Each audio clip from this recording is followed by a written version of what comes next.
Hello, everybody. Welcome to the Fundamental Analysis webinar here with AvaTrade. My name is Troy. I'll be presenting. As always, keep in mind that there's risk involved with each trade that you take, so you want to manage risk in a way that makes sense for you for each trade. We'll go over some ideas in that regard. Really, our web trader and app have features built into the order window that make the risk management side of things pretty simple. And we'll go over some trade examples, perhaps, within the session to demonstrate that. Also, keep in mind that what we go over is not meant to be financial advisement, but coming from an educational perspective. Now, from our main website, if we log in from the upper right-hand corner here with your email address and password, you can trade on our web trader platform if you chose to have that activated on your account. If not, you can always ask your account manager to activate the web trader for you. And what you'll find is you can trade on both MT4, MT5 accounts from the web trader, and you have advanced tools available that if you trade directly from the MetaTrader platform that are not available. So both our app and our web trader have all of the different tools that we'll be utilizing in the session available on both of them. And so if we log into the web trader, then it'll look like this. And our session is focused primarily on fundamental news today, analyzing what's happening fundamentally and coming up with some strategy concepts and maybe some trade ideas to go through from that fundamental information. But we'll also look at the technical side of things as well, because really they go hand in hand. The technicals really help you see what's the current trend, what entry points and exit points might look good on the charts, etc. And so we'll incorporate that into our fundamental strategies as well. Now, as we look through the different tools that are available for fundamental analysis on our platform, we can look in the discovery section for a number of those tools. Now, I will say, in a general sense, if we just think about what's the fundamental sentiment right now, the feel on the markets somewhat.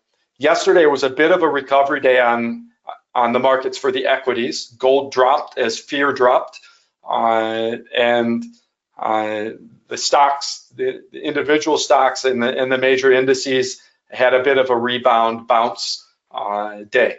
And a lot of that was surrounding a general fundamental news storyline that the US is open to rolling back some of the tariffs on China from, I think they're at 145% tariffs on most products, and rolling those down to something like, I don't know, 50 or 55%. I forget the exact number, but it was in that range as a goodwill gesture to really get into real negotiations with China about trade agreements. And so we'll see what happens with that.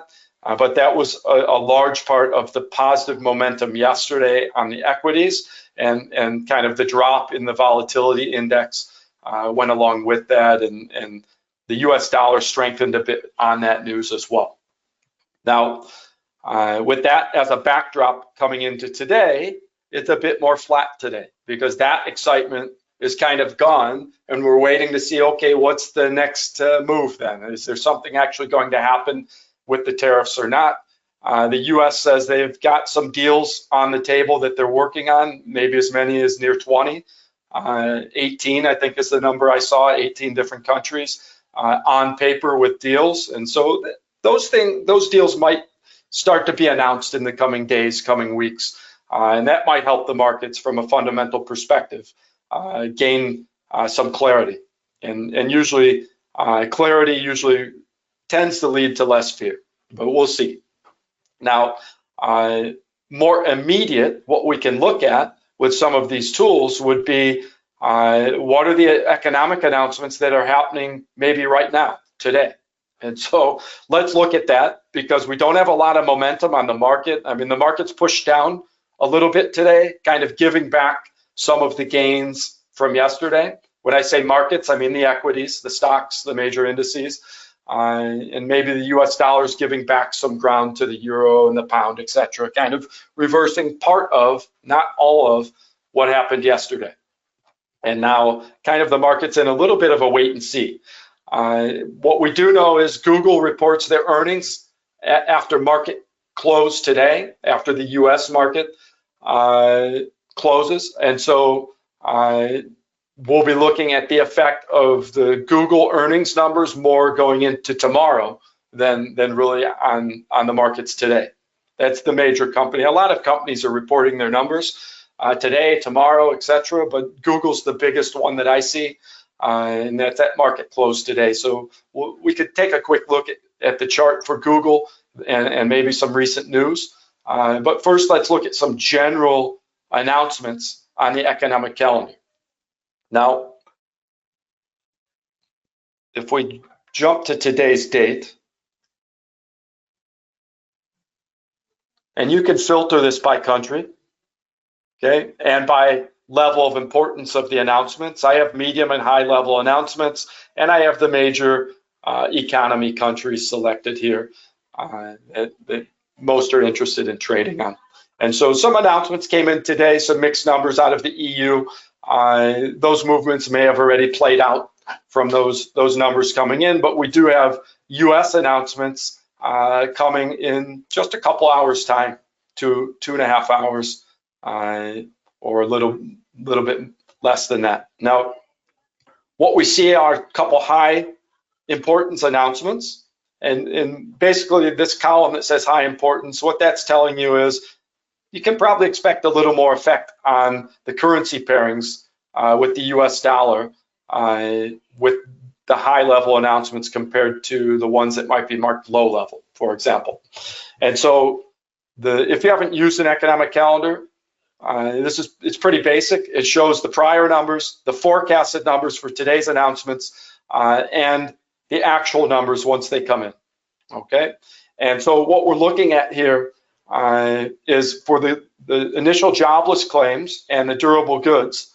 If we look at the initial jobless claims first, the expectation is they're going to tick up slightly, and the higher this number is, the worse the news is, right? We're talking jobless claims, not hiring, but jobless claims. People losing jobs, filing claims for unemployment. So initial jobless claims being expected to tick up from the prior numbers. So certainly not looking to improve, but not a huge increase expected. If these numbers come in drastically above or below that number, we could see more of an effect than if they come in right at that number. And usually they're not exactly on the predicted number for something like this. And so we could expect maybe it'll come in below or above 218,000. And the general idea in your mind might be, okay, if there's worse than expected news, if this came in at say 240,000, 230,000, that might weaken the USD because that's bad economic news. Or the opposite, if it comes in better news than expected, and so in this case, lower number than expected, then maybe the US dollar would strengthen. And so that's, in the general sense, that might make sense in your mind. But you can check it. You don't have to just guess that that's what would happen. You can check with these tools over here. And that's the valuable part of this economic calendar, because you can find an economic calendar in lots of places and get this type of data. But what you can't find on most economic calendars then is a set of tools like we're about to use. So if we go to this volatility tool in particular, and we open it for this announcement, what we'll get is a historic log of the movements on the currency charts just after the initial jobless claims announcements came in the past. So we can see how has it moved in the past when the numbers came in either at expectation, worse than expected, better than expected. Okay, and we can look at different currency pairings with the USD. It's USD pairings because it's a US announcement. If it was a Euro announcement, we would see Euro pairings. And so Euro USD is one of the most commonly traded US pairings. So we'll stick with that for now anyways. And then we can pick different time periods after the announcements from the past announcements. So for now, let's look at 4 hours after the event. And we can qualify how the announcements came in the past. At expectation, above, below, or just all of the events pulled together. And so if we look at, if this came in better than expected, below the forecast is better than expected for jobless claims, then what we see here is 70% of the time the euro actually strengthened against the USD. Okay, 7 out of 10 times in the 4 hours after the numbers came in better than expected, the euro actually went up against the USD. Some of it not by much. Okay, 1, 2, 3, 4 of these barely went up, but only 3 of them went down, and only 1 of them went down with any significance. 2 of them barely went down, and 1 with some significance. So what we're looking at here is 3 of them went up pretty strong, and only 1 went down. So if we're looking at larger movements, 75% of them went up, and only 1 went down, and the rest were pretty flat. Okay, but in any event, we see, if we're looking at all of them, counting the smaller movements, or if we're only counting the larger, the ones that moved larger, somewhere between 70 and 75% of the time, if the jobless claims came in better than expected, below forecast, less jobless claims, the USD actually tends to weaken, which is the opposite of what we were alluding to before we actually looked at the data. Because we were thinking, well, if this came in good news, the USD should strengthen. If this comes in showing less jobless claims than expected, logic might think that the euro should drop against the USD then. The USD should strengthen. And in fact, that's not what happened. Okay, so this is the power of data-driven trading, is you can trade based on how it actually happened in the past under these conditions, rather than thinking without checking how did it actually move. And this saves you a lot of time, because to go back and find when were these past announcements and look at the charts and try and look back that far in the candlestick charts and measure, well, how far did it move for different time periods after those announcements? It would take you a really long time to try and do that. So the power of this tool is the amount of data it gives you in a short period of time. Now, I can say, well, what about 5 minutes after the announcement? Still more up than down, but you see it only moves average range movement of 9 pips. In the first 5 minutes, I could get my trade off after I see this come in below expectation and say, okay, data says I should buy, and I buy on the euro, and it's moved less than 9 pips, and a number of them actually went down. And then after 4 hours, from that point, most of the movement's up, and it's gone 59 pip average range movement. I mean, this one went up 93 pips. These 2 went up 32 and 48 pips. Only 1 went down. And so if I had a stop loss, I don't know, 15 pips down or something, I lose on this one time, and the rest of them I win, or they stayed flat, winning up to 90 something pips, average range movement 59. Okay, so by playing with the time frames, I can see that indeed I have time to place my trade even after the data comes in, with most of these movements moving less than 10 pips in the first 5 minutes, and it shouldn't take you 5 minutes to place your trade. You get your trade off in 30 seconds, 15 seconds, etc. And so then you start to see over time the trend after 1 hour, after 4 hours, okay, almost all the movement up or flat.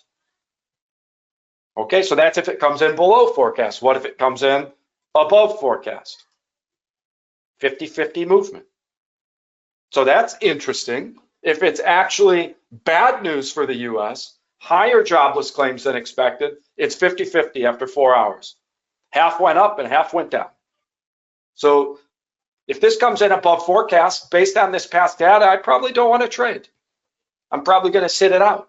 If it comes in below forecast, hey, I'm interested maybe. If I can get a nice entry point, let's see if it does what it did most of the time in the past.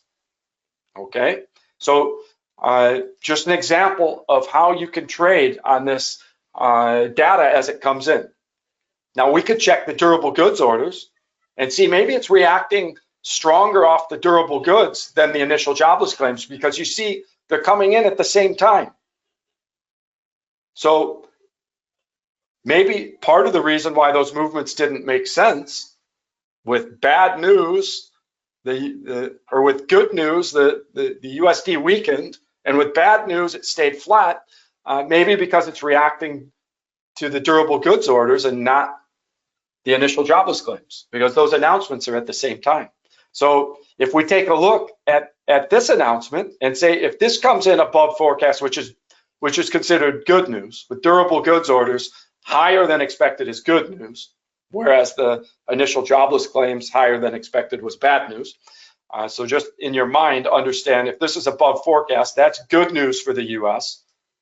And then we see 50-50 movement, but a lot bigger movement down than up. So you want to look at the percentages, but you also want to look at the distance of the movement. So if we look, there's a huge movement down on one of these, and none of them went up in that fashion. Most of them were pretty flat, with one large movement down. It's not convincing to me, that data. It's not like there's 6 or 7 events and 5 of them went down strong and only 1 went up.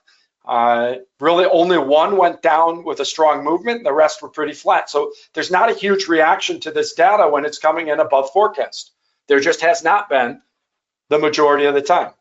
If I look below forecast, okay, 80% of the time, the euro strengthened. So if it's worse than expected news, it looks like the USD weakens 80% of the time, with an average range movement of around 33 pips. That looks better than the 50-50. Okay, I only see 1 small movement down, and the rest of the movement was up when this comes in worse than expected news, below forecast. So in this case, I might be interested if this comes in below forecast and making a move, if in the first 5 minutes I can get in with this type of movement, less than 7 pip average range movement in the first 5 minutes. I could probably get in even with some of this downward movement, and then after 4 hours, most of the movement is up 80% of it. Okay, and that goes in a direction that might be more logical in your mind as well. That when the durable goods orders are worse than expected, below forecast, the euro strengthens against the USD. That kind of makes logical sense. The USD might weaken with weaker than expected durable goods orders. And so this might be the one I would trade off of, because it's percentage-wise a big trend up when this comes in below forecast, and distance-wise there's larger movement up than down. And so this is one I might sit on, and if it comes in below forecast, I'm interested. If it comes in above forecast, I'm not. And I might queue off of that announcement, the durable goods orders, rather than the initial jobless claims, which had a less strong reaction potentially than the durable goods.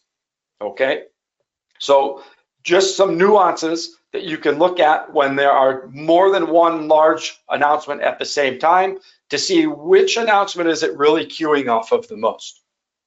Okay, and sometimes it's better to wait and trade an announcement that's more standalone. If you can't find a consensus of which one is driving the movement, if the 2 announcements seem to be fighting each other, then look for something like we see here, existing home sales. These are both existing home sale announcements. It's the same data, just month over month, or for a whole number for the month. Okay, percent change and number change is what this is. So it's the same information shown in percent terms and whole number terms. So this is basically one set of data, and this might get more consistent movement. So let's see. It's a little later. It's after this announcement. So I might be looking at durable goods for my first shot at a trade, and then I might be looking at existing home sales later. So if I pull up existing home sales out of the US and I say, okay, if this comes in above forecast, I see 2/3 of the time the USD strengthens. Well, that kind of makes sense to me. Better than expected home sales, the US dollar strengthens. 2/3 of the time. And you see, not only does it go 2/3 of the time with the USD strengthening, but the strengthening movements are much larger than when it went the other way. So that's a real trend with USD pulling the euro down when these come in above forecast. It's something like, even though it's 67% of the time down, which is a good statistical advantage, it's something more like 80 or 85% of the movement was down.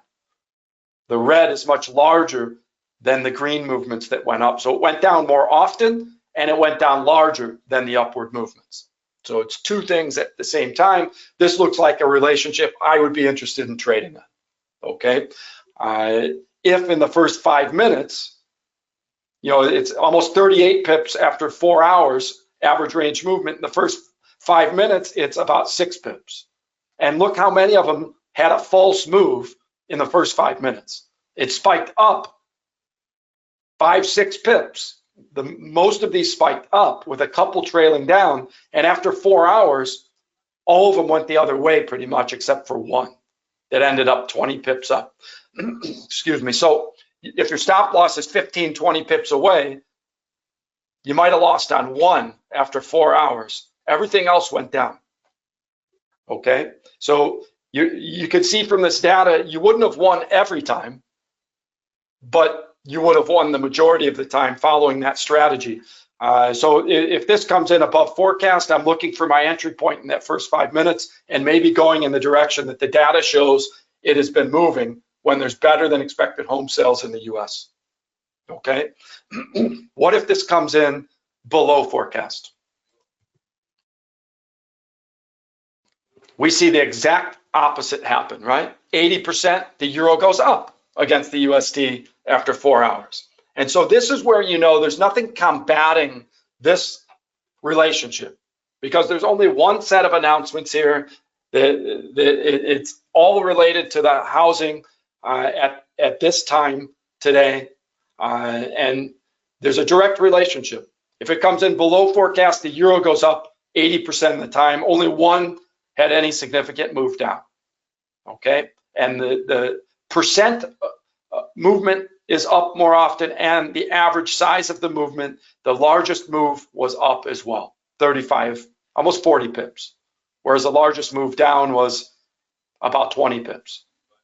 Okay, so the trend is up when this is below forecast, and when it's above forecast, the clear trend is down. So easy to trade off of an announcement like that. You wait and see it come in, and if it's above or below what was expected, there's a clear trend from the past that you can try to take advantage of. And you're not going to win every time with this type of trading, but if you can trade on the existing home sales, say 10 times, because it's a repetitive announcement, and you win 7 out of 10 times, then you're on to something. That's one strategy you can use. And even if it's 6 out of 10 times, that's profitable. Okay, so I would judge these not after trading on an announcement once, but with managed risk trades, and try them multiple times and see which announcements you do best on. Maybe you find existing home sales you do better on than the initial jobless claims, but you might find you do better with following the durable goods orders than you do the jobless claims as well. And so you start to weed out which announcements do I have the best success with? And you have a lot of options through the week. You have announcements out of the European Union, out of Great Britain, out of Australia, out of Japan, etc. Okay, there are lots of announcements to choose from that are high-level announcements and medium-level announcements. And so you can find over the weekend, even Saturday, Sunday, which announcements show great statistics from the past, and have your schedule planned out for the week that's upcoming, which announcements you plan to trade on. And obviously they have to fit your schedule as well to be available to look at how they came in and to place your trades. But this can be one pathway for 5, 10, 12 trades each week that are based on fundamental news announcements where the data is coming in with fresh data. Okay, that can be one part of your trading. What else can we look at here are some other tools.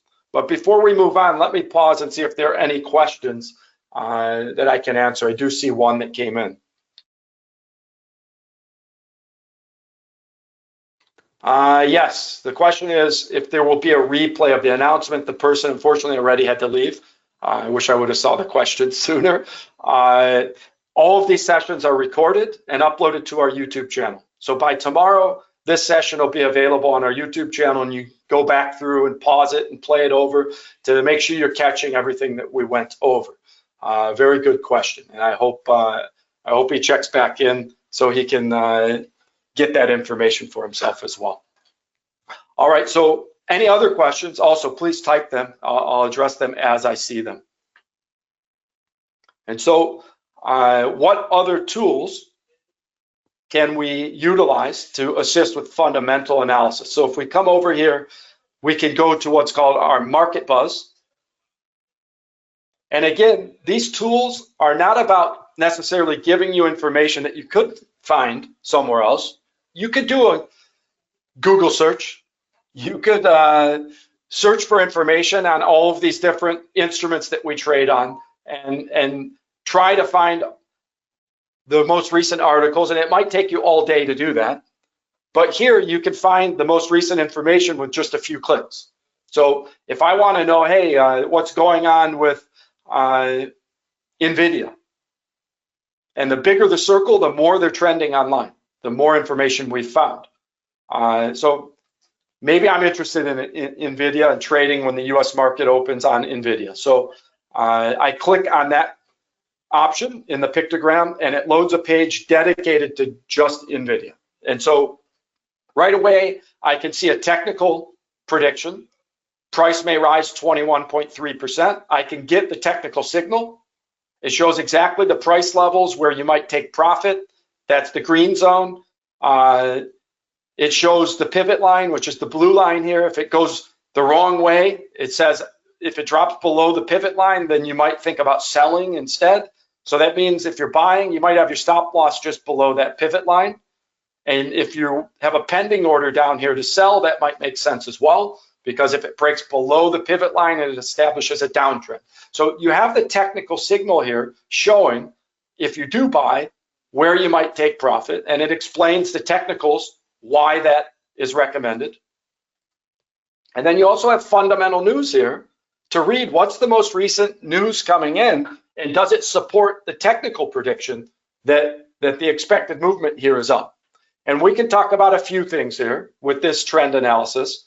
There's been positive talk about tariffs in the past day or so, which has caused the market to bounce. And so that's one reason why NVIDIA might have some positive momentum, because it stood to be affected largely by tariffs. And so most of the tech companies were highly concerned about a trade war. So any positive news about maybe the trade war dying down could lift tech stocks. And so that's kind of on the side of this prediction. Then also we can look and see, are there any specific stories here or headlines that we can read about that would support the idea that NVIDIA might go up? Okay, and so you can scroll through the most recent news articles, and they're timestamped. Just from an hour ago, we see China's AI ambitions strain as domestic chip makers rush to sell compute power amid H20 ban. That sounds like bad news for China's AI chip makers, which then in turn would probably be good news for NVIDIA, because they're competing with those companies. And so the very first headline I see kind of matches the direction of the technical prediction.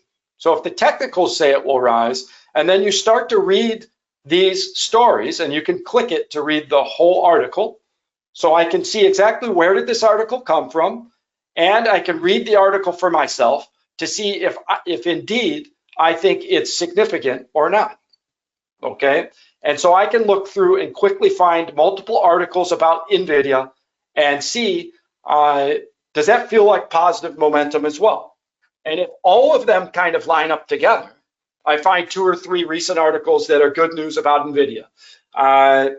There's positive sentiment about tariff talks between the US and China lifting the stocks, in particular the tech sector. And then also there's a technical signal predicting it and showing an uptrend. So then if I put those pieces together, I can say, all right, I'm better than 50-50. I'm leaning towards that there's a higher likelihood maybe that this will go up rather than down when the US market opens. So then now all I need to do is wait for the US market to open. And if I like the entry point and the trend, then I go ahead and make my move based on this type of knowledge first, understanding the fundamentals behind it and even the technicals behind it before I place the trade. Okay? And so that's just another tool that you can use. We also have other places to find news. There's a news feed right here. Just above the discovery section, there's a news feed, which will summarize a lot of what we just looked at without having to go to the economic calendar, without having to read the articles for different instruments and trading sessions. Here, pre-European market brief, you can read what are the key points that out of the recent news and economic announcements, what's the key data that just came in? You can read a summary real quick and give you a feel for, okay, European-based instruments, does it feel like positive sentiment, negative sentiment? Are there specific instruments that might be connected? And if there are instruments that are related, they're listed down here. So crude oil, gold, and Bitcoin might be driven by this news, okay? And probably the DAX and some related equities within the European Union, okay? So that's another spot to find fundamental news for different sectors of the markets in a short period of time. And that can help you make decisions as well. Now, obviously, you're not trading as the numbers came in, like I showed you directly from the economic calendar to watch and see the numbers come in at that exact time.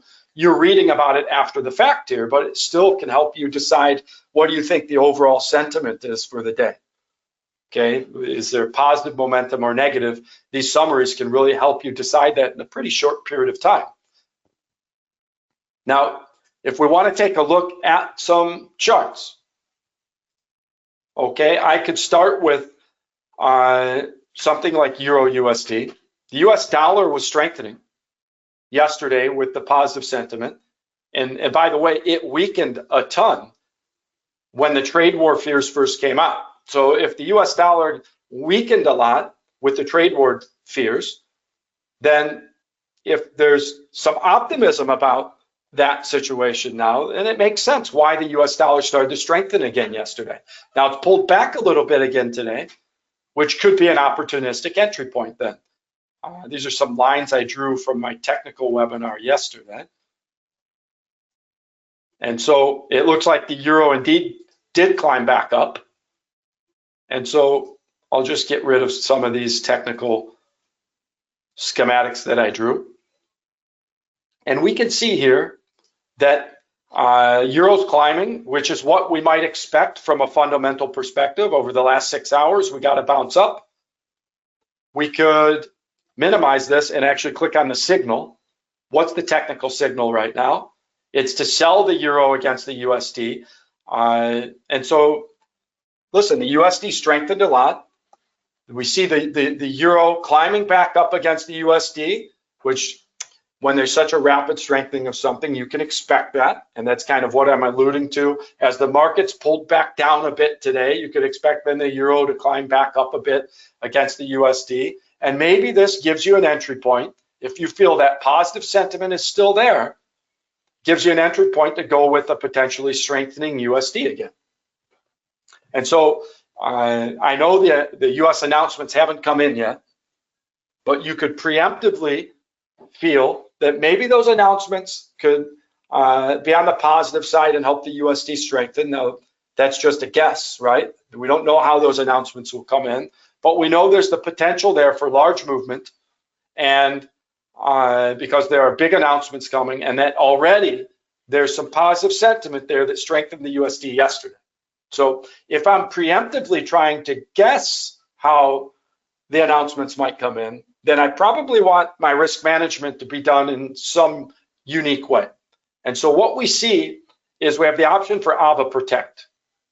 And that's where you anticipate potential large movements, but you're not certain in your mind of the direction it might go. But you know there's a potential for a large movement. So because there's big fundamental news coming, which could drive large movements, and we already are trending towards positive sentiment since yesterday, with a bit of a pullback, admittedly, today. Positive sentiment brought the USD to pull the euro down. USD strengthened. The bounce back is here, and now we start to reach a resistance level here. So the technicals line up, and maybe the signal that we look at line up with a sell for the USD to re-strengthen. Okay, and so we start to then take a look at the technicals and say, yeah, we're at a resistance level where this had trouble going above this price in the past, multiple times, hitting this price and dropping. And then once it got through this price, we see a huge climb. Okay, but if it doesn't break through this price, you tend to push back down. So there is resistance at this point in the past. And now we're hitting resistance again. So a breakthrough, if the news changes, could lead to a big climb like it did before. But if it holds, it could lead to a reversal off that price. But it looks like an important price level. So what we're looking at is, if you think the fundamental news is trending towards strengthening the USD, then it makes sense that this resistance you might trust. And so if I'm selling, I'm going to go to the smaller candles now. If I'm selling, I'm putting my stop loss somewhere above this resistance level, because if it breaks through, we saw in the past, if it breaks through this resistance level, it could be a huge move up. So I don't necessarily want to stay with this if it breaks through this resistance level. But as long as it doesn't break through, then I'm in on the sell fundamentally, perhaps. Okay? So I could put a stop loss with a certain amount of risk, and we can calculate that risk. So if I put stop loss at 114.05 right here, all right, 114.05, and I put my take profit, if I'm selling, maybe down here, just at yesterday's low, without having to go too far. It was down here yesterday, 113.32, so I don't even need to break yesterday's low down here. Take profit, 113.32. Okay, and that puts me at a potential profit of better than 3 to 1, almost 4 to 1 potential profit compared to risk. Okay, and that's opportunistic from a technical perspective, because I don't have to put my stop loss far to get to the other side of the resistance level. And I don't have to break this support level from yesterday to hit my take profit. I'm putting it just before yesterday's low. So as long as the momentum from yesterday comes back, this would probably be a winner. If the momentum changes with the announcements that come later today, then I take a small loss. So if I'm right 1 out of 4 tries, I profit, or break even, I should say. And if I'm right better than 25% of the time, say 50% of the time, then overall, I have a nice profit. Even if I'm right 1 out of 3, with this type of setup, I'll profit. Okay? So now, if I like the setup, the directionality based on fundamental potential, and the setup from a technical perspective is opportunistic, now I just need to adjust my trade size to fit my risk comfort. So maybe I don't want to risk 2,500. Maybe I'm comfortable only risking 500, which would be about 1% of my balance, a little less. So I can adjust this trade size to 1 lot and say, okay, now I'm risking 183. Okay, 3 lots. Now I'm risking 549, which is just a hair over 1% of my balance. Maybe I'm comfortable with that to make over 1,600.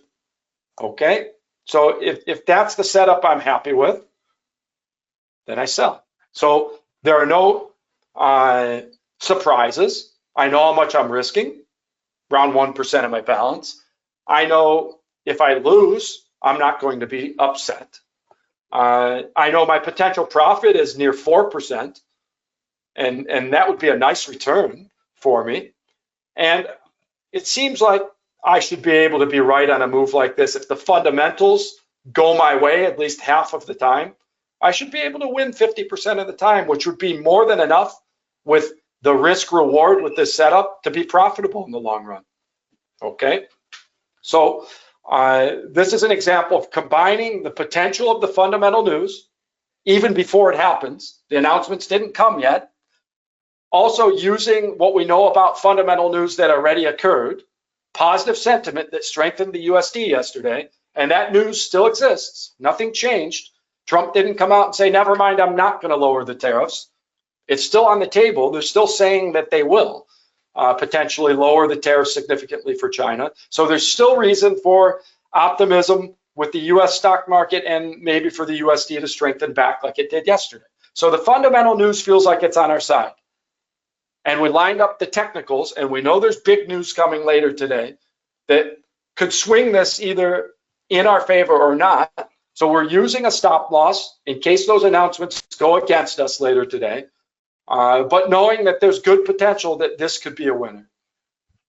Okay, and it's already starting to drop from this resistance level. Feels like it already pushed down into profit. We're up $50. It's not a lot necessarily, but for a scalper, it is. If you wanted to be someone who's in and out of trades quick, it's an easy way to make profit. To go with the current sentiment from a resistance level that's in your favor, and even if it only pushes off that resistance level temporarily, you take a quick profit. If you're someone who likes to go in and out of trades quickly, exactly what we did is still how you would set this up for a short-term trade. I'm going to let it run and see if it can go down and hit yesterday's low or just before it for the take profit, or if the announcements that are going to come in a couple hours out of the US will work with us to help that happen, or if they work against us, small loss, right? 1%. Now, I want to show you another way we could set up this trade. Same trade, different protection strategy, okay? If I'm going to sell on this, and if I think the bigger news is China, right? The bigger news is China and helping the USD strengthen with that positive sentiment about maybe tariffs will come down. But I'm afraid that the economic announcements might temporarily cause this to spike up and hit my stop loss before it goes the right way. Because we know those announcements are coming. So, you know, I either need to wait until the announcements are over to avoid the possibility of those working against me, to wait and see if they go the right way and then trade like we showed at the start of the webinar, trade in the direction that the announcements will push it. Or I need to protect my trade in a different way. Maybe I want this opportunistic entry point, but I don't want to risk that it'll hit my stop loss. So then I can use AvaProtect.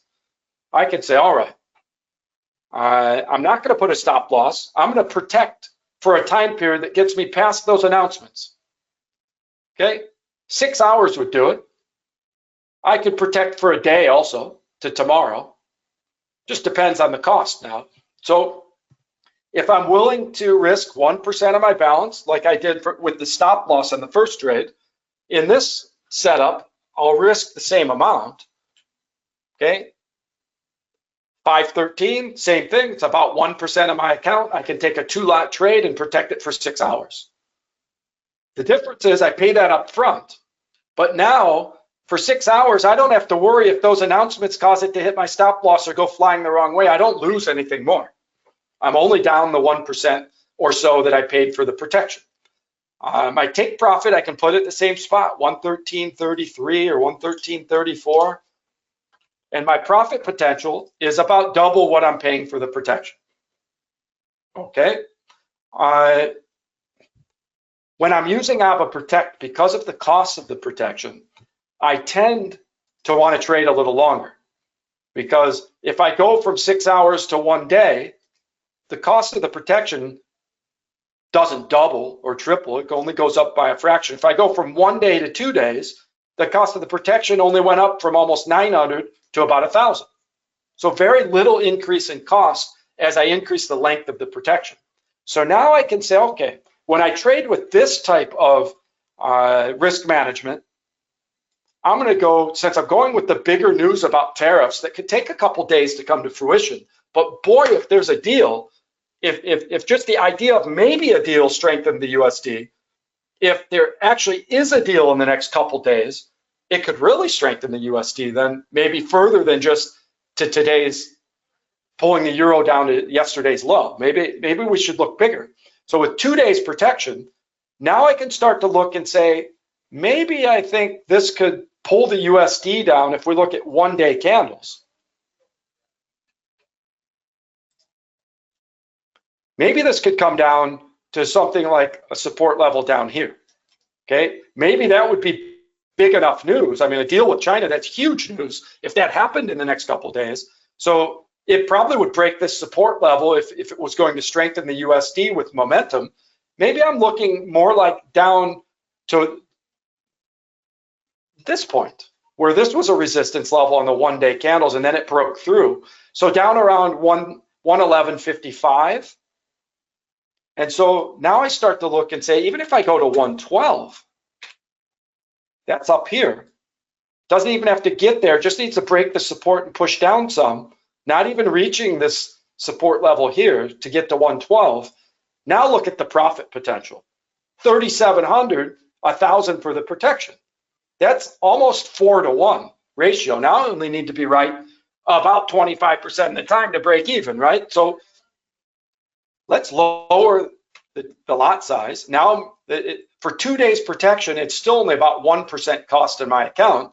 Now I can be patient for a couple days. It doesn't matter if it spikes the wrong way with today's announcements. Even if it goes 50 pips the wrong way, it doesn't cost me anything. I have 2 days protection. I can sit and wait. I don't have a stop loss yet. Okay? And over the next couple days, it might come my way with the bigger fundamental news. Okay, so I can be patient with AvaProtect. I'm not risking anymore by waiting and letting it go the wrong way further. I can wait it out and see if it'll come back. Okay, if the trade gets stopped out or I close it at a loss when the protection ends, the protection pays back all of the negative lost on that trade. If it closes during the protection or at the end of the protection, whatever negative floating is added if the trade is still running. Protection pays you back for that. Okay, so it's a very nice, unique way to do your risk management, and I feel it's better for time periods where I think fundamental news and the bigger picture is in my favor. So I like to use the protection for a little longer time period rather than the shorter. But it can work with different strategy concepts, this type of protection. Could find a way to make it work for short term as well, I'm sure. So right now I'm looking at this and thinking, I like this ratio, I like this setup. Maybe I like the idea the USD could at least pull the euro back down halfway from this big climb, if indeed there could be some progress with the tariffs. Okay, and so fundamentally I might think the momentum potential is there, and I'll pay this 1% up front for protection to try and make almost 2,000 on the move. Okay, so now I've taken the same trade twice, but with different risk management strategies. Okay, and so one has protection, one does not. One's more of a shorter term move in my mind, and one's a little longer move for a couple days. And we'll see. If I can win on one out of the two, I'm in overall profit. Okay, risking about 1% on each, going for 3 or 4% profit on each. In a varied risk management plan between the two. Okay, so just in summary, I think it's a good place to stop. We've covered a few fundamental strategies. One is on the economic calendar, as the data is released on the economic calendar to trade based on the past statistics. Another was using the market buzz to look at recent articles and to see if they support the technical signal that's there to buy or sell. And another was trading on the larger sentiment of the news that we already know, like from yesterday, and making a trade like we did with the idea that hopefully that sentiment holds to carry you towards your take profit with the existing sentiment, not waiting on the economic announcements to come. Okay. All right, everybody, thank you for joining. Hopefully you can apply at least one or two of these strategy concepts moving forward today, tomorrow, and maybe you attend the session next week. Let me know how it went. If you tried a few trades, and good luck with the trading today, tomorrow, and my next session will be a couple weeks from now. I'm not in the office for the session times next week, but the week following, I'll be back at it at my normal times. All right, everybody, thank you for joining. Bye for now.